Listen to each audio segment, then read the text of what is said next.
Quel a été mon parcours de diagnostic TSA? J'essaie de vous expliquer en étapes aujourd'hui dans cette vidéo. Tout a commencé le 24 février 2023 où je contacte pour la première fois le CRA de Nancy afin de savoir qu'est-ce qu'il faut que je fasse pour avoir un rendez-vous, pour qu'on puisse établir un diagnostic. On me dit qu'il faut que mon médecin fasse un certificat médical qui montre en fait qu'on fait la demande pour ça.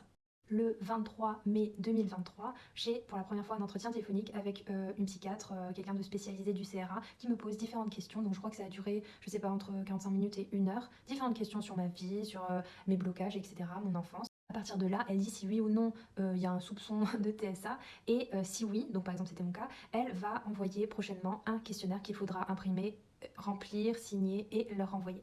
En décembre 2023, donc je reçois ce questionnaire et je le remplis et je le renvoie. J'avais très bien compris en fait qu'au CRA, les délais d'attente étaient énormes. Et comme je me posais de plus en plus de questions sur moi-même, sur ma façon de fonctionner, qui j'étais, je me suis dit, je vais essayer de voir ce que je peux faire d'autre pour avoir un diagnostic.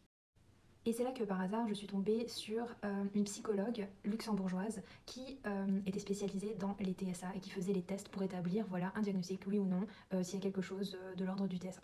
Ce qu'il faut savoir, c'est que les tarifs au Luxembourg, c'est super cher. Une seule séance, c'est 150 €. Je vous mettrai aussi à peu près les tranches de prix pour les différentes étapes de diagnostic. Donc ça va beaucoup plus vite, certes, mais ça a un coût. Je sais que pas tout le monde peut se le permettre. C'était de l'argent que j'avais de côté pour les urgences, etc., que j'ai décidé de mettre là-dedans.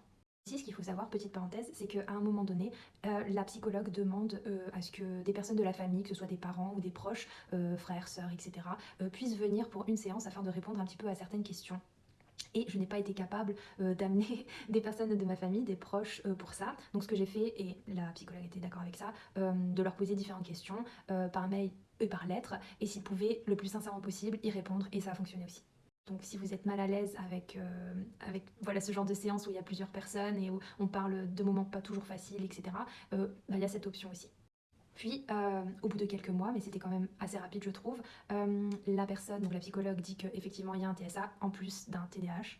En septembre 2025, puisque c'est ce que la psychologue luxembourgeoise a conseillé, il faudrait qu'un psychiatre, idéalement spécialisé en autisme, confirme tout ça et valide en fait le fameux diagnostic.